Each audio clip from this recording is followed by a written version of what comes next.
All right, everyone, welcome once again to the Faces of Business. I am your host, Damon Postolka, and we are happy to have with us today Kevin Mulcahy from Assumptions Matter. We're going to be talking about the evolving workplace. Kevin, how are you doing today? I am doing excellently, Damon, excellently. Good, good, good. Well, Kevin, let's get going here today. Um, let's start talking about, as we always do, let's talk about your background and how you got into what you're doing today. Okay, so the what I'm in the business of doing today is advising executives on how to make better business decisions. Because at the end of the day, that's what we as executives do. And the better decision you make, the better your business will tend to perform. Mm-hmm. So I got into that initially through management consulting. And from management consulting, you go into corporate strategy. So I joined Sprint in their department of corporate strategy. So you're advising the senior executives on trends that they need to anticipate and take advantage of.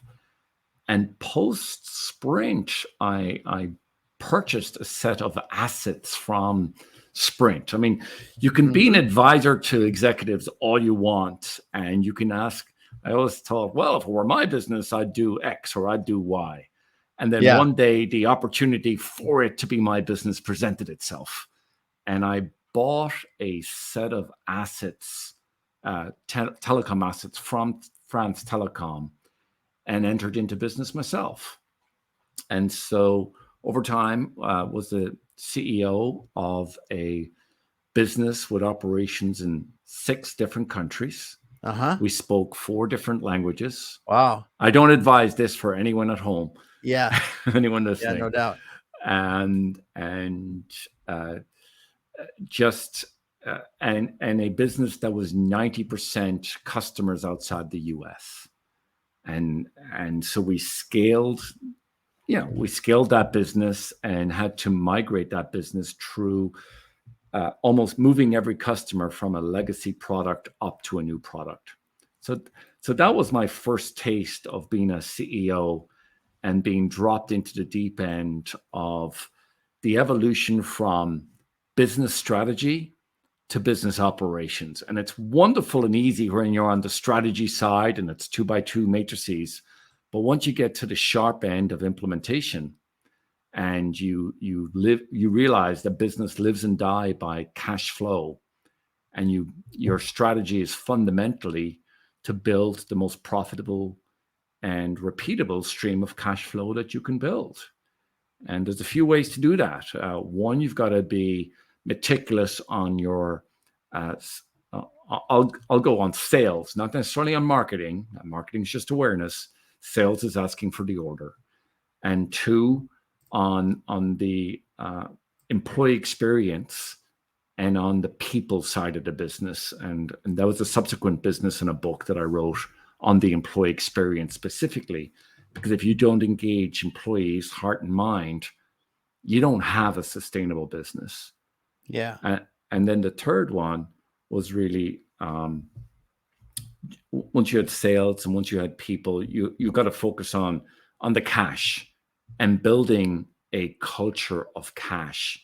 And does everybody understand the difference between cash flow and profitability?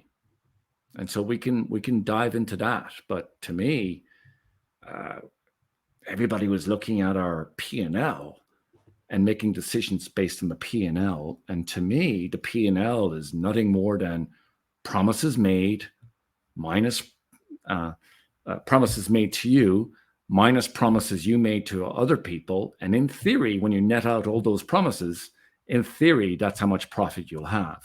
Mm-hmm. And businesses, I mean, that's interesting, but you frankly can't run a business on the P&L. You Yeah. can't. You shouldn't. And we can dive into that. You run a business on the cash flow, and you run a business on the level of employee engagement with that business and on the level of customer engagement with your business. And if you get those 3 things right, you're booming. Yeah. Yeah.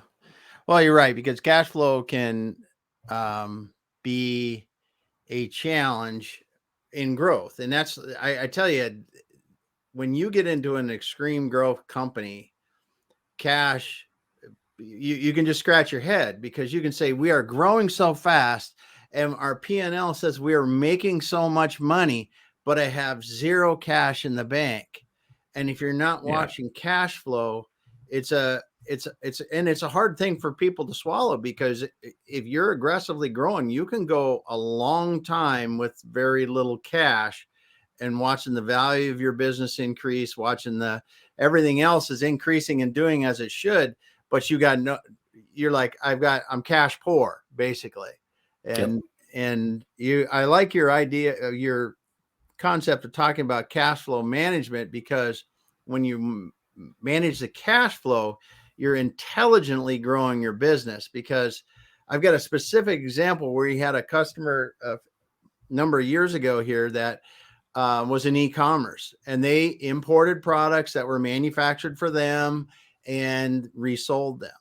And the owner looked at me, and we had doubled plus their business, and said, we're making all this money. Why don't I have any money? Well, the owner, while we were helping him to manage cash flow, he had an affinity to buy on habit rather than buy on need. And I said, well, it's because your inventory went up by $3 million or $4 million. I can't remember how many millions of dollars the inventory went up. Those are just dollars sitting out there on the racks. Those are Yep. dollars sitting on the racks. And you got so much that you had to rent another space to put even more of that inventory that's just sitting on the racks.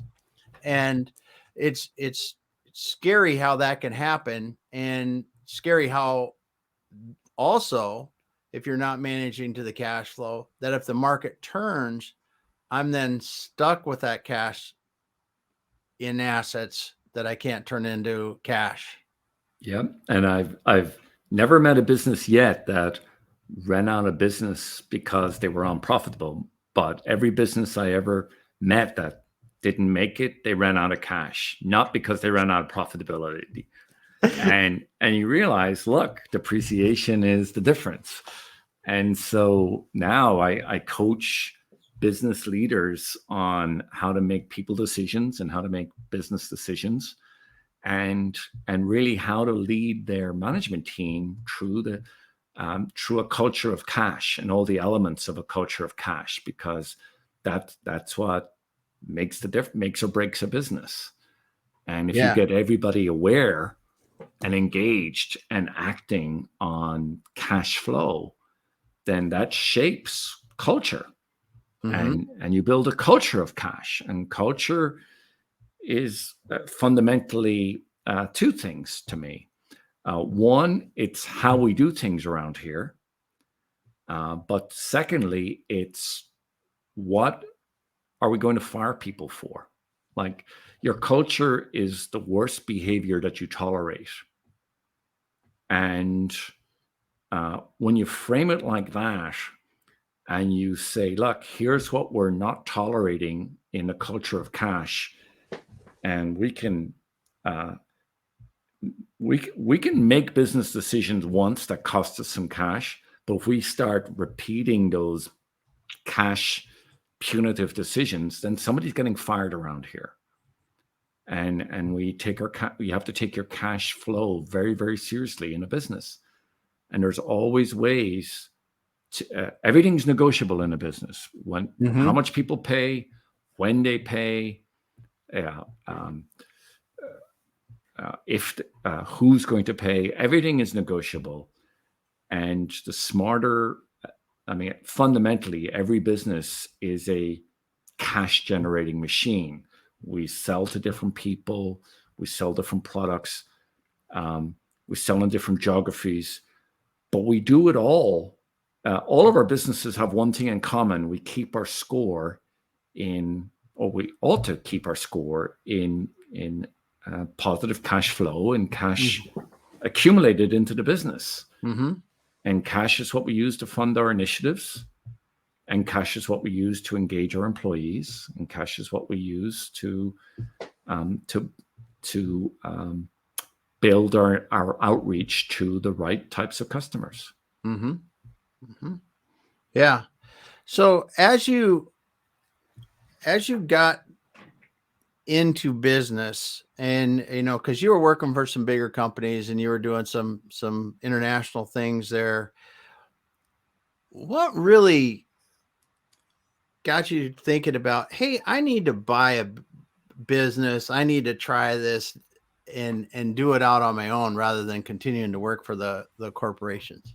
Well, part of it is an initial aptitude. You have to have the desire to want to take on a business in the first place. So you have to be aware and going, yes, I'm interested in being a CEO or leading a business as an entrepreneur. And you start to open your eyes to where could or might those opportunities be, and to be ready for. You can either generate opportunities or you can. But the other part that happens, I think, to a lot of people is opportunities show up whether we're ready or not. And that's, to me, the nature of an opportunity is it presents itself.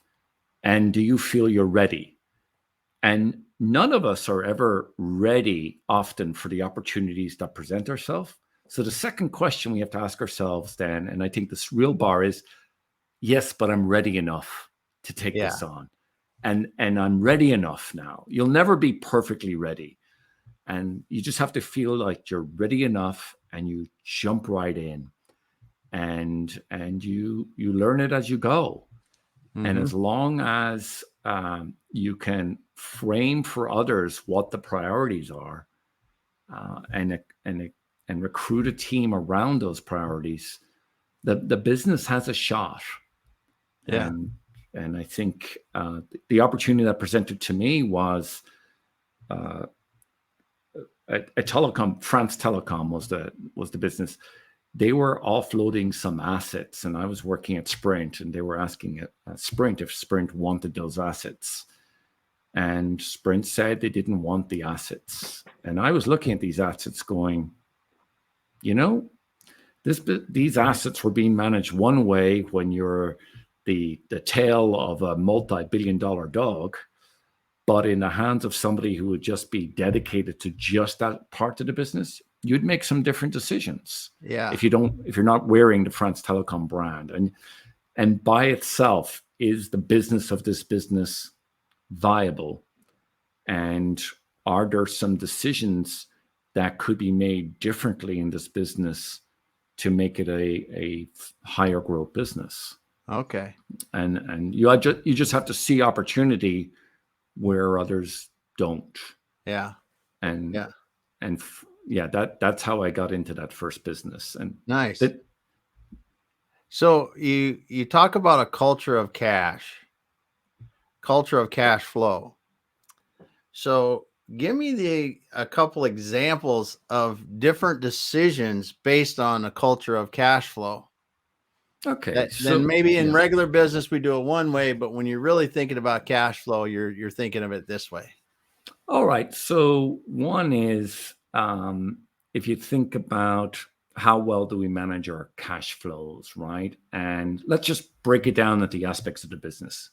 So with customers, do we have a process in place, for example, for how customers pay, whether there's always an opportunity to get customers to prepay or put deposits down, or what's often overlooked is the opportunity to periodically review and raise prices. Mm-hmm. And I think one decision that businesses are particularly poor on is they don't have an organized process to raise prices, be it we're going to do this on the 31st of March every year, or are we going to do it depending on sniffing in the wind, or are we doing it based on some semblance of feedback from what's going on in our marketplace. But if you don't have a discipline on raising prices, you your costs will keep going, but you can, you get caught up. You start your margin starts eroding, and then clarity of what exactly are you charging for, and are you charging for everything you could be charging for? Let's look at I often think of the role as CEO as Chief Extraction Officer. That's what I think it stands for. And the role of a CEO in a growing business is to extract as close to the amount of value that we generate for our customers as possible. If you're underpricing, you're leaving a lot of value on the table. If you're overpricing, you won't get as many orders as you could. Yeah. So there's this, you have to be an chief extraction officer. How do we find the customers that value our services the most and price as close to the value that we're delivering as we can? And when we do that, and we find those segments and those niches, and we lock those people in, then we have a cash generating machine. If we do that poorly, we're throwing darts. We have a haphazard business. We find ourselves constantly playing with our pricing to find the right pricing. It's like, it's not about finding the right pricing. It's about finding that customer who values you the most. And we have to be willing to keep testing who are the customers that value us the most. So that's a big one on customers. On suppliers, do we ask our suppliers to moderate their cash flow a little bit with us? Look, we pay you net. Can we pay you net 45 instead of net 30? Can we pay you net 60 instead of net 45? Can we, just change regularly the speed at which we pay suppliers, or can we get volume discounts from our suppliers? Most suppliers, when asked by a customer for a deal, will do it. We're asked ourselves, and our customers come to us and say, "Hey, I'll buy more if," then we'll generally say yes. But we don't do the same as much with our suppliers, and I think we don't revisit our suppliers enough and make enough asks of our suppliers to support our business. I've again yet to meet a business, and you alluded it to earlier, that is not. And I know post-COVID it's difficult, but inventory management is a hidden trap for cash. Yeah. Oh, yeah. And I understand there's some strategic reasons to stockpile certain parts of inventory. During COVID, the supply chains were busted. But the moment you see that a supply chain is working, we have to bring back the discipline that we lost during COVID for hoarding those nuts like little squirrels, and trying to rebalance our inventory management again. Yeah. And oftentimes we forget that people are inventory as well. We have to look at the utilization of our people. And if you're a service business, your people are your inventory.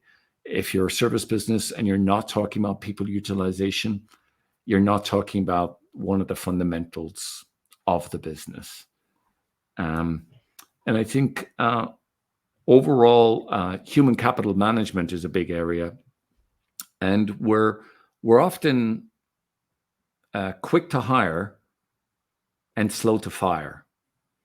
And I think we have to be slower to hire and quicker to fire. And most people in a business will know who's an underperformer. They know who the underperformers are, and they're waiting for management to take action. And don't for a moment believe that your people can't see where a poor performer isn't being addressed. Mm-hmm. And there's a little contagion that happens there when a poor performer is allowed to perform poorly over time. Other people's care and concern for the business starts to erode. It is that old case of the rotten apple in the barrel will eventually turn all the apples rotten. Mm-hmm. And the apples didn't want to be rotten, but it's just infectious. And if you're tolerating, you get the worst behavior that you tolerate. And that's back to culture. What behaviors are you tolerating? What are we promoting for? And what are we firing for? And then how are we engaging the people that we want to keep on board? How are we, I'll say one of the most underused words in HR, and I've written a book called The Future Workplace Experience. And one of the underused words in improving the experience with employees is the word thank you. Mm-hmm. And not just in verbal form, like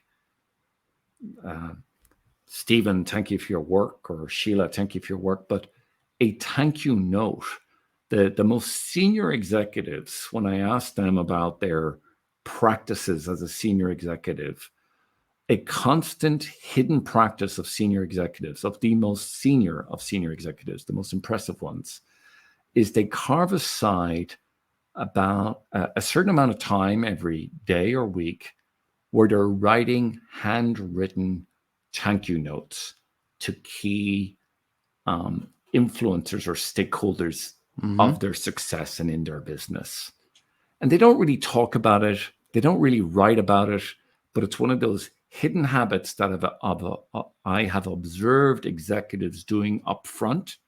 I have received from an executive, and I've coached rising executives on doing that. And when employees receive a written thank you, these are the types of things that people keep. They bring it back. They show that their folks at home, like, look what I got. And those are the types of things that are kept, while the verbal thank you is echoed there for a few minutes and then forgotten. The written thank you is often stored in a drawer. People Stays are a lot longer. People are slow to throw out their thank you notes. Yeah, that's for sure. So I think that's great. That's a great one. That's one of those, like, business practices don't all have to be hard. Mm-hmm. And when you're dealing with the experience of employees, at the end of the day, there's a few drivers or components of the employee experience, and this is what I've done a lot of research on. But I wanted to talk about the culture of cash first, because yes, business is about the cash flow, but you can accelerate that cash flow if you make the employee experience better. And there's a number of drivers of employee experience. One is, and I think the most important one is the emotional component. And that is, to what extent do you connect the employee to the purpose of the business or to the mission of the business? And to what extent do they understand what the business is all about? And how do you hire for people that care about the purpose of the business and the mission of the business? The second one is cultural. And here's how we do things around here. Here's the behaviors that we want to see. And those are the ones that we put on our wall. We're innovative, we're collaborative, we're X, we're Y, we're Z. But also, here's what we don't tolerate. And I think we spend a lot of time talking about the aspirational behaviors, but what do we actually promote for? And also, what do we fire for? And it's great to be aspirational, but if you catch me doing it right, acknowledge it and promote me for it or reward me for it. And if you catch me doing it wrong, correct me. And if you catch me doing it, if you catch people doing it wrong frequently, remove them. Yes. Yeah. Because it sends a message on what behaviors you'll tolerate. Mm-hmm. And then there's technological. What are the tools that you expect us to deliver positive cash flow or to deliver on this business? And in the research on the employee experience, many and what COVID brought out was we got introduced to a whole set of new tools, Slack, and just Yeah. Teams, and many different tools. People are hunting around platforms now looking for that message from ABC about what WXY. And in talking with companies, the number one issue with the tools, it's not, and this goes back to the old carpenter side, it's not the quality of the tool necessarily, it's your skill in using the tool. And what companies have underfunded, and anyone listening should just think about this, do the employees know how to use the tool that you're asking them to use? And just because you dictate that Teams or Slack is how we're doing things, not everybody is programmed to pick up and converse and engage in the way that that tool dictates. And just be kind, and you can't overtrain people on the tools. And if you really want people to use a tool, don't be expecting them to figure out themselves over the weekend. Some of them will do that, but you've got to spend the time on, we're training to use this tool, and you cannot overtrain people on the fundamental tools that drive your business.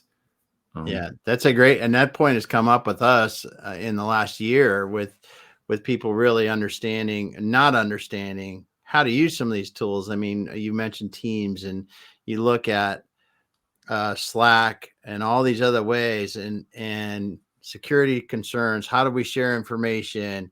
How do we, it's just simple file sharing. Even it becomes a completely different thing when you have multiple tools that you could do it. I can do it by email. I can do it by Slack. I can do it by Teams. I could, just so many other things.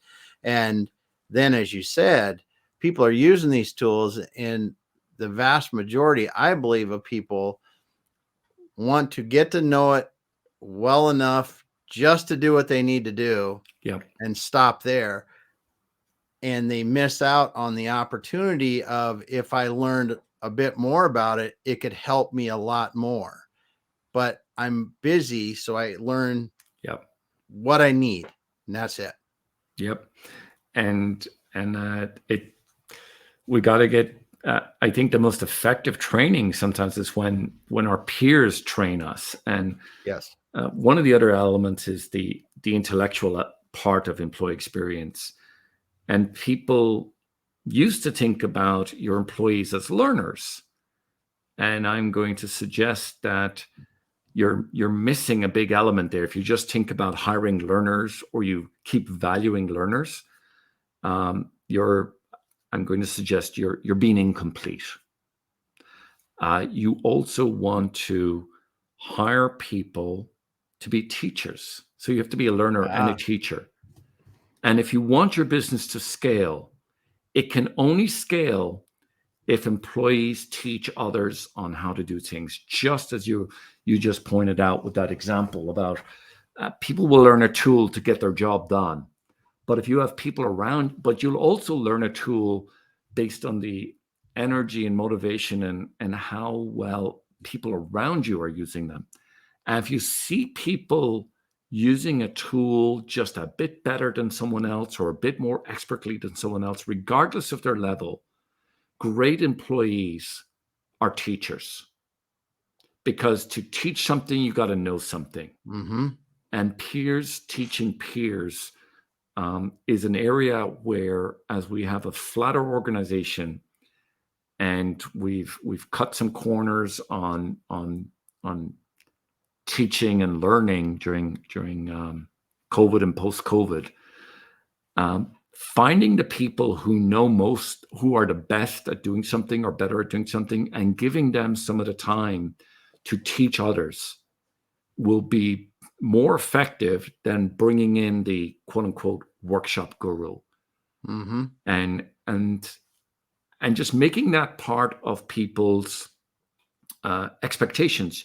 You can't scale up a company if everybody doesn't have the expectation that not only are they responsible for their own development, but they're responsible for the development of those around them. And if you don't have here's what I expect you to teach others as part of their performance expectations, then you're putting an obstacle in your scale up plans, because everybody's just going to learn what they need to do their job and get their ratings. And we have to have a component in our performance reviews that's on how well and how much have you contributed to teaching others and coaching and upskilling others. And at the end of the day, we can only scale up if we all scale up. It's the rising tide. Mm-hmm. And we can't keep carrying specialists. Everybody has to grow here. And we have to have a methodology and be a great learning organization as well as a selling organization. And that's where the HR part comes in. And we don't screen, we screen for learners. We don't screen for teachers. And I always go deeper on anytime you see somebody who coaches their local volleyball team or football team or women's basketball team, or if they're coaching something, teaching something, doing Boy Scout something, pay extra attention to those people because they have a natural orientation towards upskilling others, and screen for that in your interviews, and look for that and promote that and encourage that, and make sure that when you hire somebody who does that, work with them on their hours so that they can keep being a great coach in whatever they're coaching on or doing, because that makes them a better employee and a better learner at work and teacher at work. Yeah. Oh, great stuff there. Because you're right. It is the organizations that develop the best people.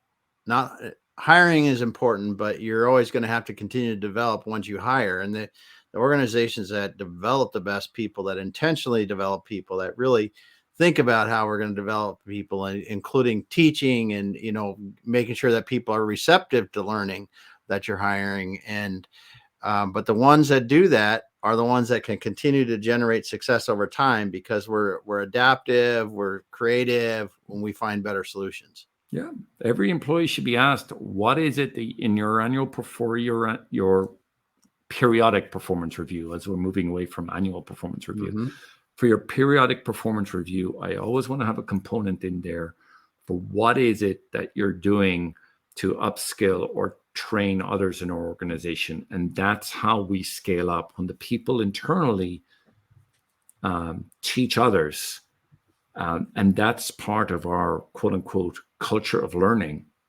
and culture of scaling. That's how we do it. And we need to make room for that. Yeah. Yeah. Great points there. Great points. So as we're looking at this, the future workplace and the future workplace experience, and the book that you wrote there, really, what are you thinking that the future holds for the most successful workplaces?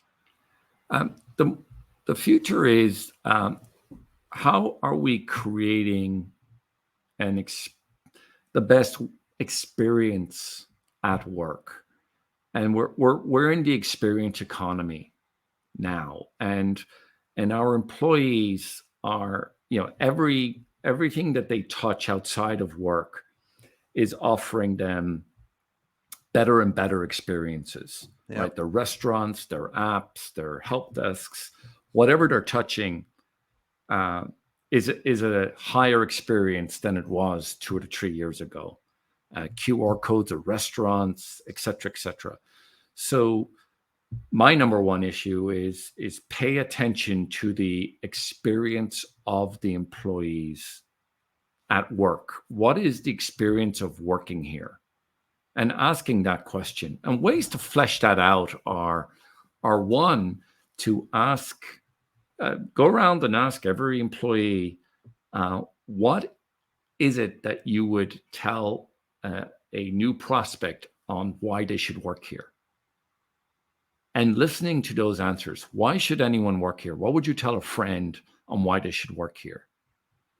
And by just asking that informally, you will gather what is the quote unquote secret sauce, that this is from the mouths of the babes, right? Mm-hmm. This is what they would say is why they would recommend someone to work here.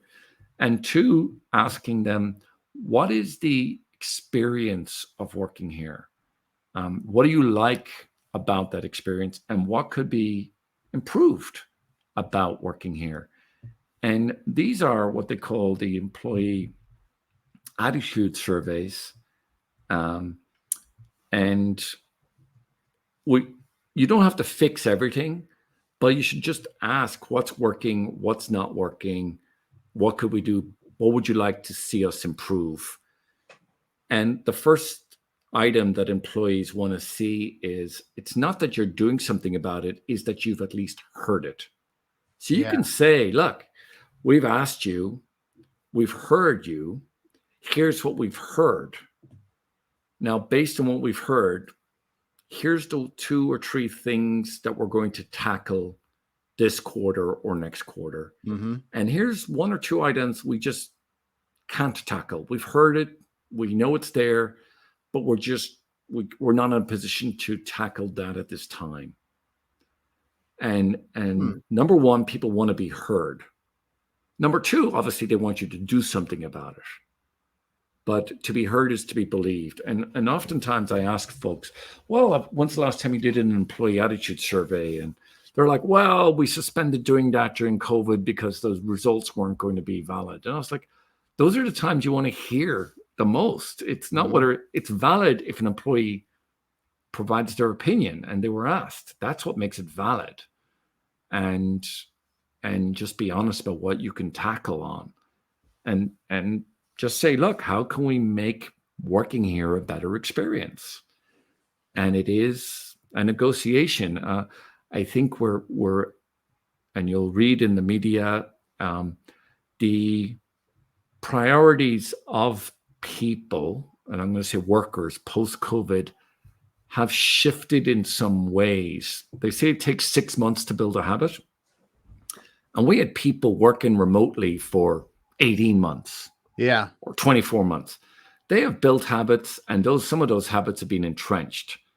And then the companies then have said, hey, we want you to go back to your habits of 2 years ago. I don't remember how I was working 2 years ago. I just remember how I was working in the last 6 months. Mm-hmm.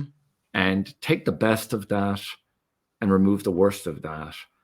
And we're seeing a tension now, and I'll call it these cultural disconnects about it's an opportunity to post-COVID, and we're almost not referring to post-COVID anymore because COVID is quote unquote, I won't say ended, but it's in the rearview mirror, and it's getting fainter and fainter in the rearview mirror. Even though I keep hearing about new cases, there are not many. We need to say, how do we want to do business going forward? What have we learned, and what practices worked for us? And what practices do we envision will continue to work for us? And one practice that is working for companies right now is, I'm going to call this a roses and thorns and buds conversation with managers. During COVID, and post-COVID, we spent a lot of time on Zoom calls, running through our agendas. First of all, we all got better at written agendas. We all got better at meeting agendas and got better at tighter agendas. So that was a big plus. We got to run some meetings. But what we lost was that gray space in between meetings of, hey, Damon, 3 questions for you. How are you, Damon? And sharing a little bit about how I am, or how am I, Mm-hmm. and then Damon, how are we? How are we getting on with together? Like, how are you finding our working relationship? And this asking how are we is a big focus on engaging the employees more emotionally. Just how are Mm-hmm. we? And secondly, these thorns, roses, and buds, very simple check-ins where you're going to ask those three questions and shut up and take 30 minutes. And Damon, what are your thorns right now? Like, what's not working out very well or causing you anxiety or pain? Mm-hmm. And it, you'll find, I speculate, that half of it will be work issues and half of it will be issues outside of work. And then what are those buds? What are you working on that's bringing you some joy, some hope, some growth? Some where the sun is rising. And Mm-hmm. so again, some of those are like, yeah, this project's going well, and the got the new home and that's going well, and the wife's having a baby and that's going well. My husband's changed roles, that's going well. Those are the buds. So you have the thorns. The thorns, the roses, and then what are what's what are you working on that could blossom, but you're not sure if they're going to blossom. And where you could use some help or push or watering on those new initiatives. Those are the buds. And if you listen to those three things, you'll have, in a nutshell, just those three questions. And your guideline is 30-minute conversation.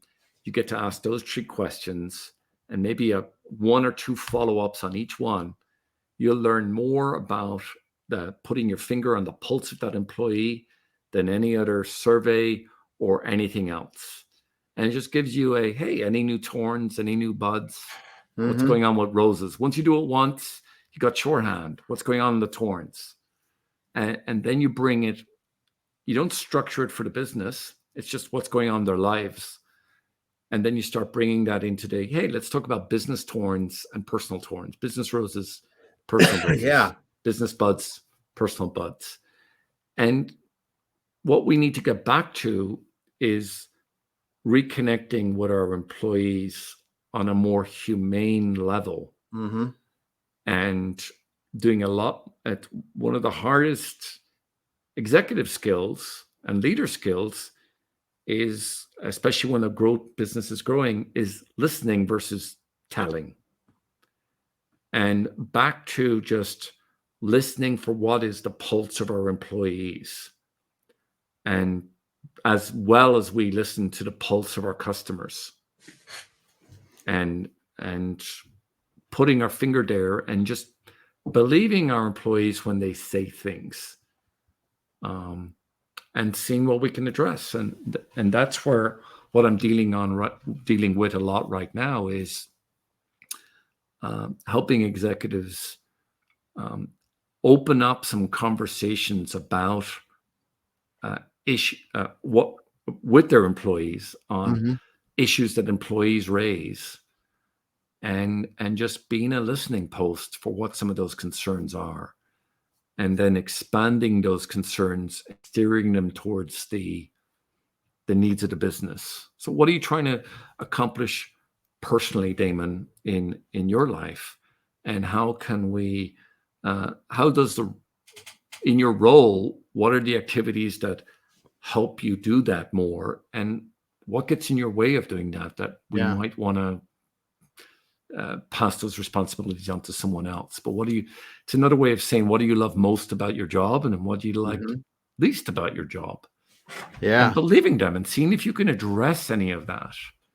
I mean, we have employees who just now expect people, starving to be heard and Mm-hmm. understood and believed and listened to.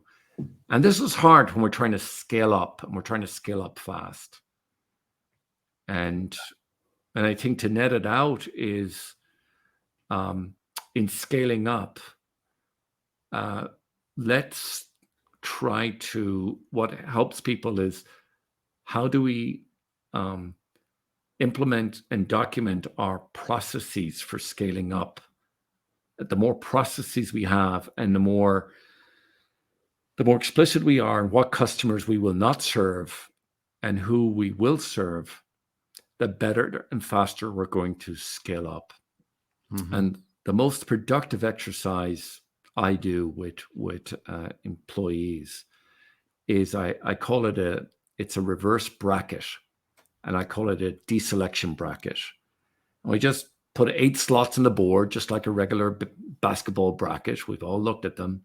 Mm-hmm. 8 slots to 4 slots, 4 slots to 2, and then there's a winner. And it's called write down 8 things you wish we weren't doing as a company. 8 things that are creating economic pain, labor pain, emotional pain, frustration. Their legacy issues. I don't know why we tolerate this customer, or why we're expanding into this market, or what's causing pain. Mm-hmm. And it's just write them randomly on the bracket. And now let's go A versus B, B versus C, and have a winner, and bring the bracket to where it stop doing it would free up emotion, would free up cash, would free up energy, would free up just relief or money. And you run everybody through the brackets, and you say, we will commit to stop whatever gets through that bracket, and stop it. Because you can't start doing new things until you stop doing some of the old things. Mm-hmm. And it's really hard as a scale-up business to stop doing things, because everything we're doing got us to where we are today, but not everything we're doing will get us to where we want to go tomorrow. Yeah. So you got to stop doing some things in order to keep going and keep focusing. Yeah. And when employees are asked what they want to stop and are engaged in the process of activities to stop, and believed on this should be stopped, this customer is just way too much trouble, can we please just fire this customer? We're getting no margins, mm-hmm. causes extreme pain, blah, blah, blah. And when employees see that management is listening, and by the way, management has a big incentive to stop things that are causing pain for employees, mm-hmm. then you'll have a smoother business. And many businesses I've seen, the economy is not expected to be strong over the next 6 months. And this is a good time to decide now, what can you stop that's taking excess energy, excess capital, not getting the returns, so that you can focus on doing more of the things that are giving you the most returns and the most mm-hmm. profitability and the most positive benefits. So yep.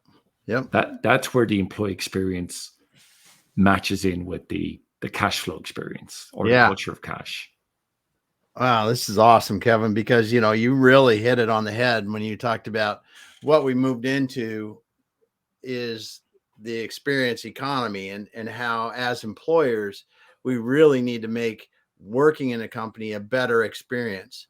I mean, for a myriad of reasons. Happier people are more productive. People that are having a better experience are more creative and will help us do what we need to do in the businesses a lot more effectively and efficiently.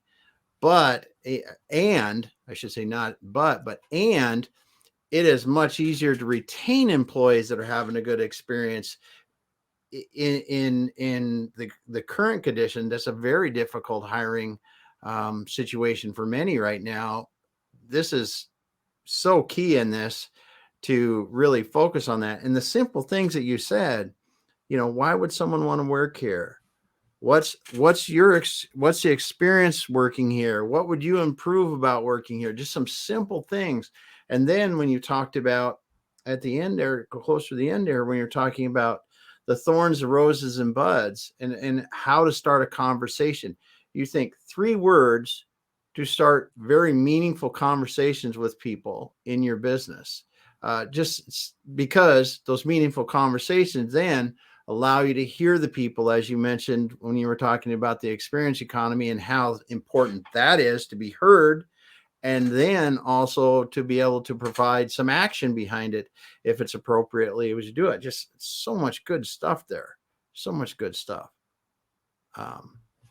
Just it's been we're already up to time, and I can't believe it because we're just getting into the surface of this, and such a pleasure to learn from you today and really understand all the way. I mean, we started talking about cash flow of all things, but we ended up with the experience economy and how to really, for managers, a lot of keys in this. And people came into this late. They should be going back to the beginning. There's a lot of things for managers and leaders in here. There's a lot of things you're talking about investing in teaching employees and employees that want to learn, and the importance of how everyone, as we improve our skills, we all rise if we're teaching and building good people in our organization.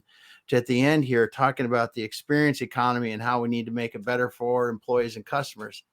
I just want to say thank you. Thank you for being here today, Kevin. You're welcome, Damon. And I love the work that you do, and just you've got a new listener in me on your podcasts, and you just got great nuggets in every podcast. So appreciate that. Oh, thanks so much for being here. So Kevin, if people want to talk to you, what's the best way to get a hold of you? I always want to make sure we do that. Yeah. You can find me on kevinmulcahy.com, which is more about the book. And I do a lot of HR workshops there. And I'm always open to connecting with people on LinkedIn. All right. Kevin Mulcahy on LinkedIn. Yes. And happy to talk Kevin about Mulcahy. That's Mulcahy. So people get it spelled right. Yeah. Thanks so much for being here today, everyone.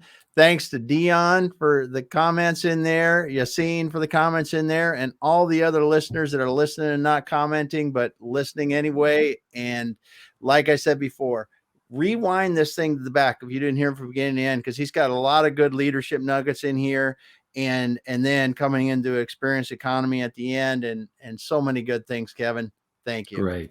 Thank you. Thank you, Damon. Have a great day, everyone. We'll be back.